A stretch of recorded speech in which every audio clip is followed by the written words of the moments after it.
नमस्कार। स्वागत है आपका यूट्यूब चैनल उल्टा चश्मा पर। लेकर आया हूं आपका अपना कार्यक्रम विश्लेषण विद वानखड़े।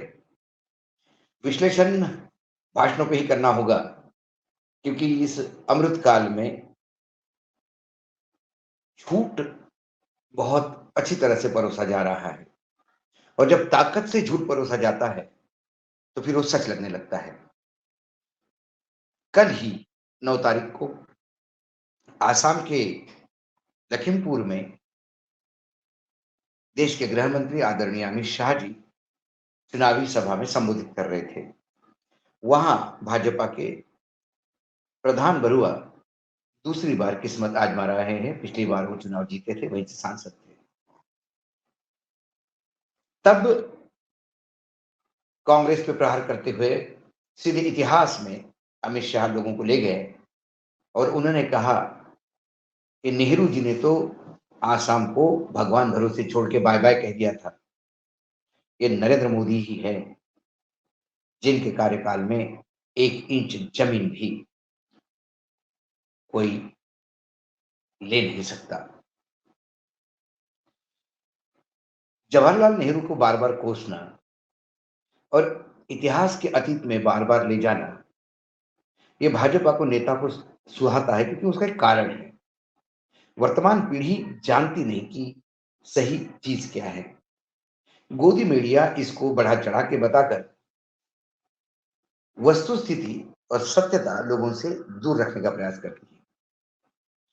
क्यों ऐसा कहा जाता है कि नेहरू ने आसाम को बाय बाय किया और ये नरेशन लगातार क्यों बताया जाता है?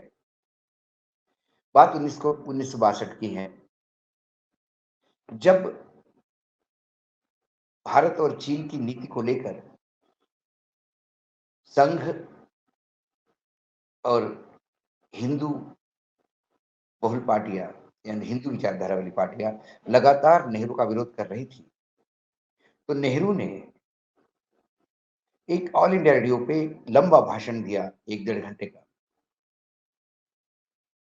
उस भाषण के कुछ घंटों बाद ही चीन ने अरुणाचल प्रदेश में घुसपैठ की थी और फिर जो युद्ध हुआ वो सब जानते हैं क्या हुआ। तब स्थिति को तनावपूर्ण देखते हुए नेहरू जी ने अपने भाषण में एक बात कही थी कि my heart pleads for Assam, क्योंकि दक्षिण पूर्व में, उत्तरी पूर्व में, माफ कीजिएगा, आसाम एक बड़ा राज्य था। तो यदि चीन के साथ युद्ध होता है तो इसकी आंच आसाम तक आएगी, इसलिए उन्होंने कहा कि my heart bleeds for the people of Assam. और इसी बात का, सॉरी नॉट ब्लीड्स, मैं करेक्ट करता हूं अपने आप को, my heart goes for the people of Assam. मेरा दिल आसाम के साथ है, मैं आसाम के लोगों के साथ कहना चाहता था। इसी वाक्य को लगातार गुड बाय के नाम से बेचा जा रहा है। लेकिन यदि नेहरू के समय चीन ने भारत में घुसपैठ की, भारत की जमीन पे कब्जा किया, ये इतिहास है, ये गलत नहीं।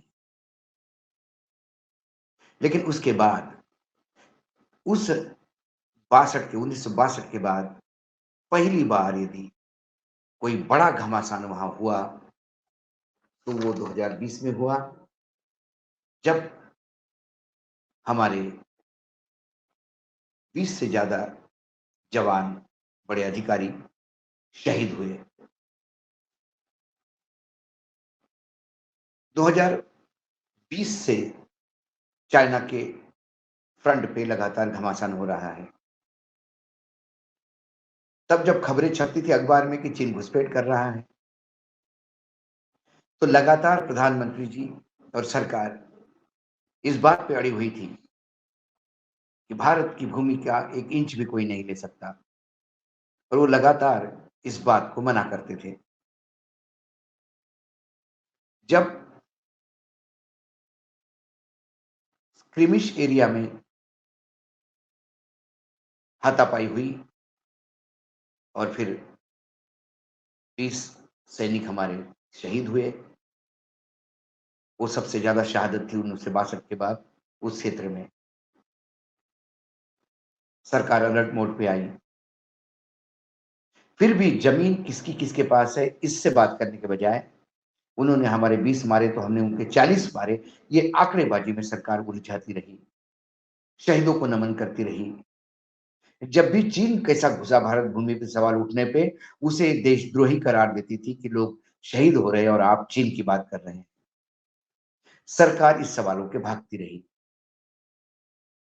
इसी बीच कर्नल अजय शुक्ला थे, एक एक्सपर्ट माने जाते थे डिफेंस में। उन्होंने अपने आर्मी के सोर्स से बताया कि जो बफर ज़ोन होता है 2 राज्यों के बीच, 2 देशों के बीच, नो मैन्स लैंड जिसको कहते हैं, चीन ने वो नो मैन्स लैंड लैंड पे कब्ज़ा किया। चीन उस बफर ज़ोन में घुस गया और भारत को बफर ज़ोन बनाने के लिए और ज़मीन भारत की कब्ज़ा करके उसको बफर ज़ोन बनाया। तो टेक्निकली चीन ने भारत की ज़मीन ली नहीं होगी, लेकिन बफर ज़ोन पे कब्ज़ा करके भारत की सैकड़ों किलोमीटर ज़मीन बफर ज़ोन में कन्वर्ट करवा के उसने भारत की ज़मीन कम की। ये वस्तुस्थिति है। कई बार धीरे-धीरे फिर सरकार बोलने लगी कि बड़े-बड़े अधिकारियों के मीटिंग्स हो रही है। 2020 से लेके अब तक 21 से ज़्यादा बड़े राउंड मीटिंग हुई, बड़े आर्मी के अधिकारियों के साथ चीन और भारत के। हमारे आर्मी चीफ भी कहते हैं, जनरल मनोज पांडे ने जनवरी 2023 के प्रेस कॉन्फ्रेंस में कहा कि हम 2020 की स्थिति जैसी थी वैसे ही चाइना से चाहते हैं एलओसी पे। लेकिन चाइना ने भारत की मांग अभी तक जब मैं आपसे बोल रहा हूं तब तक नहीं मानी। कुल मिला के जो वो अंदर घुस चुके हैं वो वापस जाने को तैयार नहीं। हिंदू एक हिंदू अखबार है अंग्रेजी का, उसने रिपोर्ट किया, जो सरकार उसका खंडन नहीं कर पाई। अगस्त 2020 में उन्होंने कहा कि 1000 स्क्वायर किलोमीटर तो पूर्वी लद्दाख में चाइना घुस चुकी है, 20 स्क्वायर किलोमीटर गलवान वैली में, 12 square kilometre hot spring area में, पैंगस्तू 65 किलोमीटर में और चुशूल में 20 स्क्वायर किलोमीटर भारतीय जमीन बफर जोन में घुसी है और बफर जोन चाइना की जमीन बन चुका है। सितंबर 21 में 2021 में चुशूल के पार्षद तेजीन ने पूर्वी लद्दाख में गोगरगा में गोचर की जमीन बफर जोन में जाने की वजह से वहां जानवर पालने वालों के लिए बड़ी समस्या हो गई। ये अखबार को ही नहीं बताया, लगातार सरकार को लिखा, लेकिन सरकार उसको रद्दी की टोकरी में डालती रही। जनवरी 23 को इंटेलिजेंस ब्यूरो के मेजबानी में एक डीजीपी की कॉन्फ्रेंस हुई। उसमें लद्दाख के एसपी ने एक पेपर दिया और वो पेपर प्रेजेंट करते हुए उन्होंने कहा कि पूर्वी लद्दाख में हमने जो 65 पॉइंट थे पेट्रोलिंग के, पेट्रोल पॉइंट्स पीपी, तो 65 में से 24 26 पीपी पेट्रोलिंग पॉइंट हम खो चुके हैं। चाइना आगे आके अपना क्लेम कर चुका है। अब उतने ही पीछे हम पेट्रोल कर पा रहे हैं। फरवरी 2022 में लोकसभा में एक सांसद ने जब ये सवाल पूछा कि चाइना की जमीन पे, मतलब भारत की जमीन पे चाइना ने कैसा कब्जा किया है, कितना क्या वस्तुस्थिति है, तो वर्तमान की वस्तुस्थिति बताने के बजाय जो परराष्ट्र मंत्रालय के राज्य मंत्री थे, वी मुरलीधरन, उन्होंने 1962 में 38,000 स्क्वायर किलोमीटर जमीन चाइना ने कब्जा की, ये रिप्लाई दिया। लेकिन वर्तमान में 2020 के बाद क्या स्थिति है, ये बताने के लिए तैयार नहीं है। लगातार सरकार, प्रधानमंत्री कहते हैं, ना चाइना, ना कोई अंदर घुसा था, ना कोई अंदर घुसेगा।